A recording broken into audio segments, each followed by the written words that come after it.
பிஜிடிஆர்பியோட Tamil eligibility டெஸ்ட்ல உள்ள 30 question 10th new edition, அதாவது பன்முக கலைஞர்கள் அப்படின்னு சொல்லிட்டு இப்போ நியூவாவே ஒரு லெசன் ஆட் பண்ணிருக்காங்கல்ல.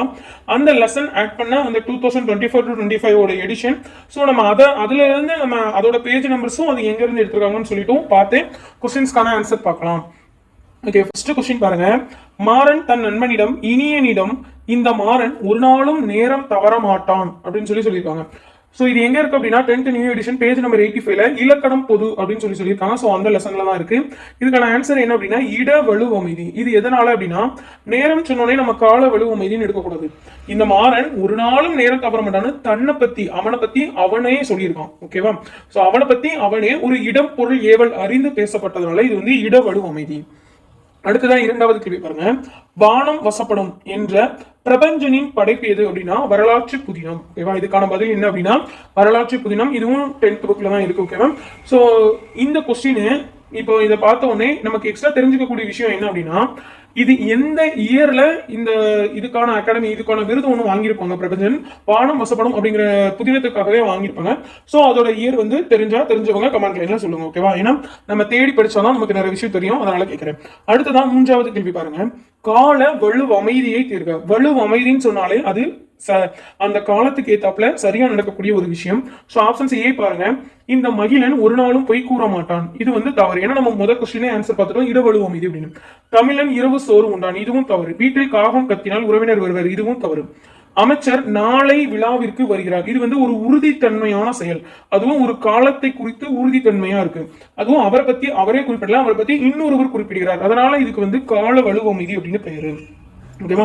அடுத்ததான் நான்காவது கேள்வி பாருங்க. கண்ணிற்கு காட்சி தராமல் அரியணவாய் இருக்கும் மலரை தேர்க. இது வந்து 10th நியூ புக்ல பேஜ் நம்பர் 46ல பூக்களை பற்றிய அரிய செய்திகள்னு நிறைய பூக்கள் பத்தி கொடுத்திருப்பாங்க. சோ அது அந்த லெசன்ல ஃபர்ஸ்ட் லைன்ல இதுதான் இருக்கும். ஓகேவா? கண்ணிற்கு காட்சி தராமல் அரியணவாய் இருக்கும் மலர் எது அப்படின்னா பலாமலர். ஆன்சர் என்ன அப்படின்னா பலாமலர். அடுத்ததான் ஐந்தாவது கேள்வி பாருங்க. இதெல்லாம் ரொம்ப தெளிவா நம்ம படிக்கக்கூடிய ஒரு விஷயம். ஓகேவா? இது வந்து நம்ம நிறைய பேர் படிச்சுட்டு தான் இருப்போம். ஸோ இந்த மாதிரி லைன்ஸ் வரும்போதுலாம் நமக்கு தெரியும். இது வந்து எந்த லைன்ல எந்த செயல் பகுதியில இருந்து கொடுத்துருக்காங்கன்னா பேஜ் நம்பர் 108 திருவிளையாடற் புராணத்துல இருந்து கொடுத்துருக்காங்க.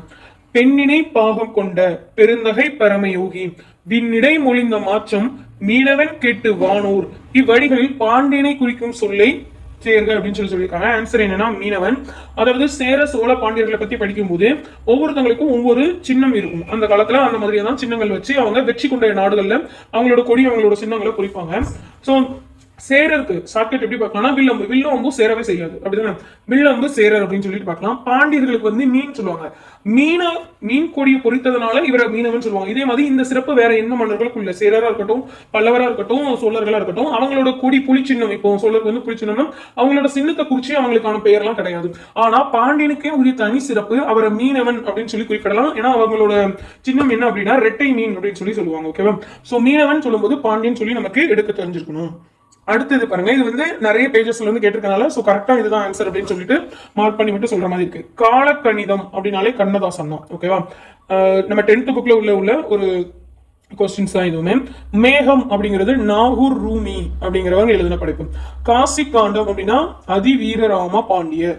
பரிபாடல் கீராந்தையர் அவர் தான் படிச்சிருக்காரு. சோ ஆன்சர் என்ன அப்படின்னா இதுக்கு பி. ஓகேவா? ஆன்சர் என்ன அப்படின்னா அதுதான் கரெக்டான ஆப்ஷன்ஸ்ல இருக்கு. So answer B. அடுத்ததான் இதுவும் ஒரு இலக்கண பகுதி தான். சோ இது 10th நியூ புக்ல பேஜ் நம்பர் 59ல இருக்கு. சோ இந்த இலக்கணம் தெரிஞ்சா நம்ம தெளிவா இதுக்கான பதிலா நம்ம எடுத்துடலாம். சோ பாருங்க. வீசு தென்றல். வீசு தென்றல் அப்படிங்கறத நம்ம எப்படி பார்க்கலாம் அப்படின்னா வீசு தென்றல், வீசுகின்ற தென்றல், வீசும் தென்றல். சோ இந்த மாதிரி 3 காலத்தையும் உணர்த்தினா அது வினைத்தொகை. சோ நம்ம இலக்கணம் படிக்கும் போது இப்படிதான் படிக்கணும். 3 காலங்களையும் உணர்த்தினால் அது வினைத்தொகை. அடுத்ததா பாருங்க நன்மொழி. நன்மொழி எப்படி பிரிக்கலாம்? நன்மை கூட்டல் மொழி அப்படின்னு சொல்லி பிரிக்குமா? நன்மை மை விகுதி வருதுனாலே அது பண்பு தொகை. எந்த சொல்ல பிரிக்கும் போது மை விகுதி வருதோ அது பண்பு தொகையா தான் இருக்கும். ஓகேவா? இதுல எதனால பண்பு பெயர்னு சொல்லாம தொகைன்னு சொல்றோம்னா நன்மை கூட்டல் மொழி. இது வந்து நம்ம பார்க்கும் போதே நம்ம விசுல நம்ம கண்ணால இதை பார்க்கும் போதே நன்மைங்கிற வேர்டு நமக்கு தெரிஞ்சல, அது மறைஞ்சிருக்கு. அதாவது நம்ம பண்பு பெயருக்கும் பண்பு தொகைக்கும் டிஃபரன்ஸ் என்னன்னா மறைந்து இருந்தா அதை தொகைன்னு சொல்லுவோம். நம்ம பார்க்கும் போதே நன்மை மொழின்னு தெரிஞ்சா அது பண்பு பெயர்னு சொல்லுவோம். ஓகேவா?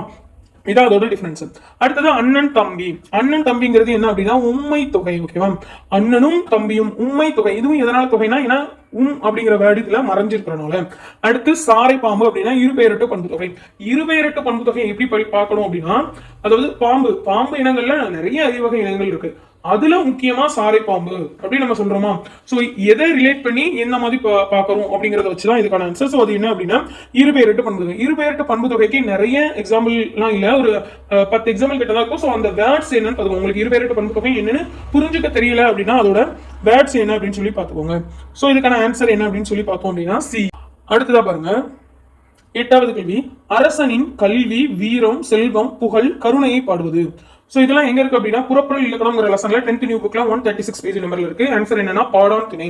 எதனால பாடான் திணைனா அவரோட புகழ் பத்தி, அவங்க ஒரு அரசனை பாடி புகழ்ந்தாதான் அவங்க வந்து நிறைய பரிசுகள் வந்து கொடுப்பாங்க. அதனால கருணை அவங்கள பத்தின விஷயங்களை பாடுறதுதான் என்னது அப்படின்னா பாடான் திணை. அடுத்ததா பாருங்க, அகவர் பாவுக்கு பொருந்தாத நூலை தேர்க. சோ பொருந்தாத நூல் மணிமேகலை பொருந்தும், சிலப்பதிகாரமா பொருந்தும், பெருங்கதையும் பொருந்தும். பொருந்தாதது நாலடியார். நாலடியார் வந்து வெண்பா வகையை சேர்ந்தது. அகவற்பா இருக்காது. அகவற்பா அப்படின்னா ஆசிரியப்பா அப்படின்னு தான் சொல்லுவாங்க. ஆசிரியப்பா ஏகாரத்தில் முடியும் அப்படிங்கிறது இதோட சிறப்பு. அடுத்த கேள்வி பாருங்க, இது வந்து என்ன அப்படின்னா பரிபாடல் அப்படிங்கிற நூல்ல இது இந்த வரிகள் இருக்கு. சோ இந்த வரிகள்லாம் என்ன கேட்டிருக்காங்கன்னு சொல்லி பார்க்கலாம். உந்து வழி கிளர்ந்த ஊழி ஊழியும் செந்தி சுடரிய ஊழியும் பணியோடு அப்படின்னு சொல்லி கொடுத்துருக்காங்க. இந்த வழியில இடம்பெற்றுள்ள பண்பு தொகை அப்படின்னு சொல்லி கேட்டிருக்காங்க. நான் முதலே பண்பு தொகை பெயர்னா என்ன டெஃபினிஷன் பார்த்தோம். அதிலே பண்பு தொகை இருக்கு.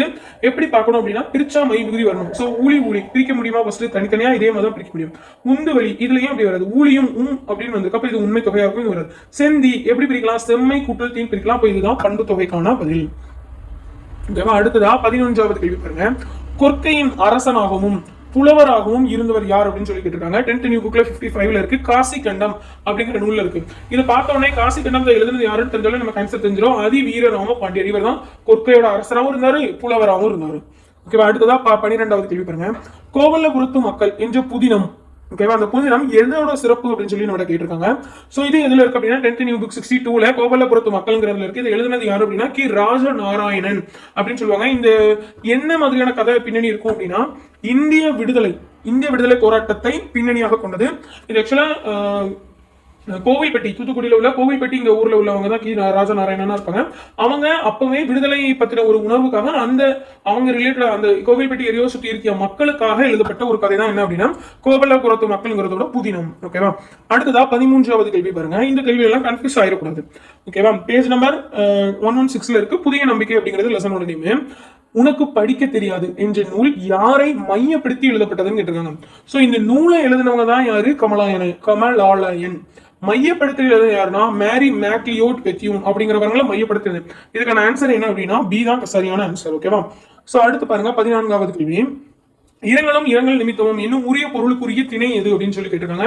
இது எல்லாமே அகப்பொருள் இலக்கணம் அப்படிங்கிற ஒரு லெசன்ல தான் நம்ம பார்ப்போம். பேஜ் நம்பர் 144ல இருக்கு.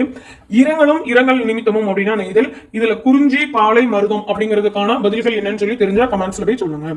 சோ அடுத்ததா 15வது கேள்வி பாருங்க, கோவலன் கண்ணகி கதையை கூறி அடிகள் நீரே அருளுக அப்படின்னு சொன்னது யாருன்னா சீத்தலை சாத்தனார் தான்.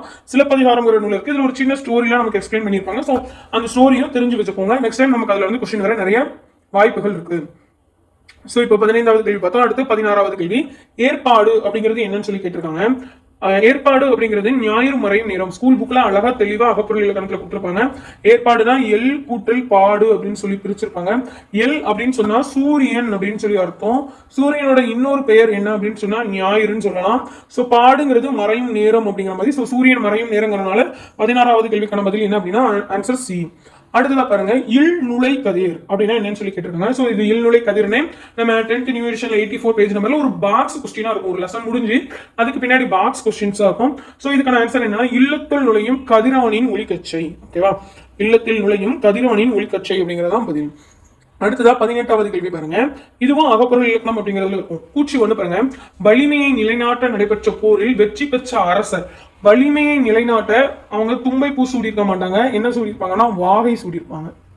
ஏன்னா அவங்க வெற்றி பெற்றிட்டாங்க. அதுல தெளிவா கொடுத்துருவாங்க வெற்றி பெற்ற அரசர் அப்படின்னு சொல்லிட்டு. அடுத்து கூச்சி 2 பாருங்க, வெற்றி ஒன்றையே குறிக்கோளாக கொண்ட பகையரசர்கள் இருவர் தத்தம் வலிமையை நிலைநாட்ட வாகை சூடி. இதுவும் தவறு. இதுக்கு தும்பை அப்படிங்கிற பூவை தான் வலிமை நிலைநாட்ட போயிருப்பாங்க. சோ ரெண்டுமே ஆப்போசிட்டா கொடுத்திருக்காங்க. சோ கூச்சி 1 மற்றும் கூச்சி 2 தவறு. இதுக்கான ஆன்சர் என்ன அப்படின்னா பி. ஓகேவா. அடுத்ததா 19வது கேள்வி பாருங்க. இலையின் பெயரை குறிக்காத சொல்லை தேர்ந்தெடுத்தல். தமிழ் சொல்வளம் அப்படிங்கிற நூல் இருக்கு. தமிழ் எலிஜிபிலிட்டி எல்லா எக்ஸாம்ஸ்லயும் ரிப்பீட்டடா கேட்கக்கூடிய கேள்விகள் இந்த 19வது கேள்வி. ஓகேவா. சோ இந்த மாதிரி அந்த தமிழ் சொல்வளம் எப்பவுமே படிக்காங்க, எந்த எக்ஸாம் போனாலுமே படிச்சுட்டு போயிருங்க. சோ இலை பெயர் குறிக்காதது என்ன அப்படின்னா களை. களை அப்படின்னா மூங்கில் அப்படின்னு சொல்லலாம், இதோட மீனிங். மற்றபடி நீங்க இலை சொல்லி பாருங்க. நெல்லுக்கு தாள் சொல்லுவோம். ஓலை அப்படின்னா தென்னை ஓலை பணம் ஓலை சொல்லுவோம். தோகை வந்து கரும்புக்கு சொல்லலாம் நம்ம. ஓகே. ஸோ கலைங்கிறது மூங்கில் அப்படிங்கிற ஒரு தாவரத்தோட பெயரை குறிக்குது. ஓகே. இலையோட பெயரை குறிக்காதது இதுல கலை அப்படிங்கிறது பதில். அடுத்ததா பாருங்க, இன் டெப்தா கேட்ட ஒரு கொஸ்டின்ஸ் வந்து இது. ஓகேவா. நெய்தல் நிலத்தவர் பாணர்களை வரவேற்று அளித்த உணவாக சிறுபானாச்சு படை குறிப்பிடக்கூடிய நூல் இது அப்படின்னா என்ன உணவுனா குழலும் மீன் கறியும். அது எங்க இருக்கு அப்படின்னா 10th விருந்து போச்சுதும் அப்படிங்கிற அந்த லெசன்ல அது இருக்கு. அடுத்த கேள்வி பாருங்க. இந்த ஒரே ஒரு கேள்வி மட்டும் நமக்கு 8th புக்ல இருந்து கேட்டிருக்காங்க. ஸோ அதுவுமே நம்ம நோட் பண்ணிக்கணும். தீண்டாமைக்கு எதிராக நாசிக் கோயில் நுழைவு போராட்டத்தை நடத்துறவர் யாரு அப்படின்னா அம்பேத்கர். சட்டமேதை அம்பேத்கர் லெசன்ல இருக்கு. 1930வது வருஷத்துல அவங்க அதை பண்ணிருப்பாங்க. ஓகேவா. அடுத்துதான் 22வது கேள்வி பாருங்க. வடமொழி கதையை தழுவி எழுதப்பட்ட நூல் எது அப்படின்னா வடமொழி சீவக சிந்தாமணி தான் இதுக்கான ஆன்சர். எதனால அப்படின்னா நீங்க வந்து இதை வந்து ஒரு ரிலேட்டடா நமக்குள்ள ஒரு தமிழ் லிட்ரேச்சர் ரிலேட்டடா அந்த கொஸ்டின் பாத்தீங்கன்னா உங்களுக்கு ஆன்சர் தெரியும். இது நம்ம புத்தகத்திலயும் இருக்கு, பேஜ் நம்பர் கொடுத்துருக்கேன் பாத்துக்கோங்க. சோ சிலப்பதிகாரம் மணிமேகலை இது ரெண்டுமே நமக்கு ஒரு தொடர்கதை. அப்போ இந்த ரெண்டுமே இருக்க வாய்ப்பு கிடையாது. பெரிய புராணம் அதாவது தமிழ் இலக்கியங்கள்லயே இப்ப வர ஆய்வு நடந்துட்டு இருக்கக்கூடிய ஒரு பெரிய நூல் எது அப்படின்னா பெரிய புராணம். இப்ப வர ஆய்வு நூல், பெரிய ஆராய்ச்சி நூல் சொல்லுவாங்க இதை. அப்போ இது தமிழ் இலக்கிய நூலா தான் இருக்கும். வடமொழி கதையை தழுவி எழுதுறது சீவக சிந்தாமணி. இது நம்ம ஸ்கூல் புக்ல லெசன் லைனே இருக்கு. சோ அதுலயும் பாத்துக்கோங்க. நான் உங்களுக்கு தெரிஞ்சுக்கணும், ஞாபகம் வச்சுக்கணுங்கிறதுக்காக இந்த லைனை இப்போ சொன்னேன். அடுத்ததா பாருங்க, பொதுமொழியை தேர்க. ஓகேவா. பொதுமொழின்னு சொல்லும்போது கண்ணன் இதை பெரிய கண் கூட்டல் அண். கண்ணுங்கிறது பொதுமொழியா இருக்கலாம், ஆனா அண்ங்கிறது இதுல பொதுமொழி கிடையாது. படித்தான் படிங்கிறது வேறு சொல், அப்ப இது கிடையாது. வேங்கை வேங்கிறதுதான் இதுக்கான சரியான பெயர். வே கூட்டல் அம் கூட்டல் கை அந்த மாதிரி பிரிக்கலாம், வேங்கை பிரிக்கலாம். சோ இதுக்கு 2 பெயர் வரும். அப்படிதானே. இப்போ இதுக்கு எக்ஸாம்பிள் என்ன உங்களுக்கு எதை சொன்னா எது புரியும் சொல்லி சொல்றேன் பாருங்க. அந்தமான் அப்படின்னு சொல்லும்போது அங்க நிக்கிற மானையும் நம்ம சொல்லலாம், ஒரு ஊர் பெயரான அந்தமான் அப்படின்னு சொல்லலாம். சோ அது மாதிரி தான் இந்த வேங்கைங்கிறது நம்ம பிரிக்கக்கூடியது. ஸ்கூல் புக்ல எழுத்து சொல் அப்படிங்கிற லெசன்ல இருக்கு, செக் பண்ணிக்கோங்க. அடுத்ததா பாருங்க, இது வந்து நம்ம நியூ எடிஷன்ல தான் இப்போ உள்ள பேஜ் நம்பர்ஸ் தான் சொல்லிருக்கோம். அதே நியூ எடிஷன்ல நமக்கு புதுசா கொடுக்கப்பட்ட பன்முக கலைஞர்ங்கிற நூல்ல அந்த லெசன்ல 120 நம்பர் பேஜ் நம்பர்ல இருக்கு. சோ இதெல்லாம் நமக்கு நிச்சயமா தெரிஞ்சுக்கக்கூடிய ஒரு லெசன். கலைஞர் இன்னும் சிறப்பு பெயர் மு. கருணாநிதிக்கு வழங்கப்பட்ட விழா எது அப்படின்னா தூக்கு மேடை நாடக பாராட்டு விழா. ஓகேவா. இது நம்ம அந்த புக்ல லெசன்ல அழகா கொடுத்துருக்காங்க. இவங்களோட பெயர் எப்போ கொடுக்கப்பட்டுச்சு அப்படின்னு சொல்லிட்டு சோ கரெக்டா செக் பண்ணிக்கோங்க. அடுத்ததா பாருங்க, பாவலர் ஏர்வால் பாடப்பட்டு தமிழுக்கு கருவூலமாய் அமைந்தன அன்னை மொழியேங்கிற லெசன்ல இருக்கு திருக்குறள் மெய்ப்பொருள் உரை. அதாவது இது வந்து பாக்ஸ் கொஸ்டின். அந்த பாக்ஸ்ல நூலாசிரியர் பத்தி கொடுக்கக்கூடிய விஷயங்கள்ல இருக்கும். அடுத்ததான் 26வது கேள்வி வருங்க. எதிர்மறை தொழிற்பெயரை பண்ண. வாழ்க்கைங்கிறது என்ன அப்படின்னா தொழிற்பெயர். எதிர்மறை தொழிற்பெயர்ல தொழிற்பெயர். எதிர்மறை என்னன்னா நம்ம இப்போ வாழ்க்கைன்னு சொல்றாங்களா, வாழாமல் இருத்தல், வாழாதல் அப்படிங்கிற மாதிரி வேணா வருது. ஒரு நல்ல விஷயத்துக்கு ஆப்போசிட் பண்றது. இப்ப படித்தான் அப்படின்னு சொல்றது படித்தல் அப்படிங்கிறது தொழிற்பெயர் அப்படின்னா படிக்கவில்லை படிக்காமை அப்படின்னு சொல்றோம் அப்படின்னா அது வந்து எதிர்மறை தொழிற்பெயர். சோ ஒரு செயலுக்கு எதிர்மறையா நடக்கிறது. ஆன்சர் என்ன அப்படின்னா நடவாமை. இதுவும் அப்படியே புக்ல இருக்கக்கூடிய கொஸ்டின்ஸ் தான். எழுத்து சொல் அப்படிங்கிற லெசன்ஸ்ல அது இருக்கு. அடுத்ததா பாருங்க, 27வது கேள்வி. இதுவும் நம்ம தமிழ் சொல்வளத்துல இருந்து கேட்டிருக்காங்க. வேம்பு ஆமணக்கு இது நம்ம சொல்லி பார்த்தாலே தெரியும், அது வந்து முத்து வகைகளை சேர்ந்தது அப்படின்னு சொல்லிட்டு. அடுத்ததான் 28வது கேள்வி பாருங்க. 10th நியூ புக்ல விருந்து போச்சுதும் அப்படிங்கிற லெசன்ல இருக்கு. விருந்தே புதுமை அப்படின்னு சொல்றது யாருன்னா தொல்காப்பியர். சோ ஒரு இலக்கண நூல்ல விருந்த பத்தி குறிப்பிட்டிருக்கிறது இதுதான் முதல்ல. சோ இந்த மாதிரியான லைன்ஸ் எல்லாம் எப்பவுமே மறக்காம ஞாபகம் வச்சுக்கணும். அடுத்ததா பாருங்க 29வது கேள்வி பாருங்க. பாவகை அளவிடுதல் இருக்கு. ஆசிரியப்பா ஏகாரத்தில் முடிவது சிறப்பு. நான் முன்னாடியே இந்த லெசன் லைன் சொன்னா. அடுத்து 2 அடி முதல் 12 அடி வரை அமைவது ஆசிரியப்பாங்க, இது தவறு. 3 அடி முதல் உங்களுடைய விருப்பம் வரை அப்படிங்கிற மாதிரி நம்ம ஸ்கூல் பக்கம். அதாவது ஆசிரியருக்கு ஏற்றாற்போல் அப்படிங்கிற மாதிரியான லைன்ஸ் கொடுத்திருப்பாங்க. சோ கூற்று 1 சரி, கூற்று 2 வந்து இதுல தவறு நமக்கு. அடுத்ததான் 30வது கேள்வி பாருங்க.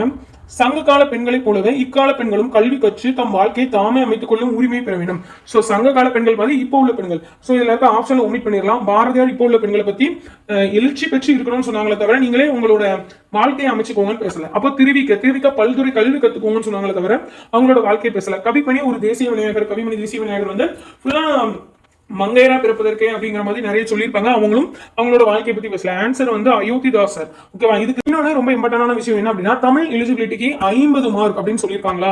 இந்த 50 மார்க் எப்படி பார்ப்பாங்கன்னா 1ல இருந்து 20 கேள்விகள் வர 2 மார்க். அப்போ 20 கேள்வி 2 மார்க்னா 40 மார்க். ஓகேவா. அடுத்து 21ல இருந்து 30வது கேள்வி வர 10 மார்க். இதுக்கெல்லாம் இண்டிவிஜுவல் மார்க்ஸ் 1 தான். ஸோ 50. இந்த 50ல மார்க் 20 எடுக்கணும். அப்போ 1ல இருந்து 20 வரை உள்ள கொஸ்டின்ல உங்களுக்கு எந்த ஆன்சர் கரெக்டோ அதுக்கெல்லாம் 2 மார்க்கா பெருக்கிக்கோங்க. ஆனா 21ல இருந்து 30 வரை பாக்குற கொஸ்டின்ல எந்த ஆன்சர்ஸ்லாம் கரெக்டோ அதுக்கு இண்டிவிஜுவல்ஸ் ஒரு கொஸ்டினுக்கு 1 மார்க் மட்டும். Each question 1 mark. So eligibility டெஸ்டோட மார்க் என்னன்னா 20 இருக்கும். யூடியூப் சேனலை சப்ஸ்கிரைப் பண்ணி வச்சுக்கோங்க. நன்றி.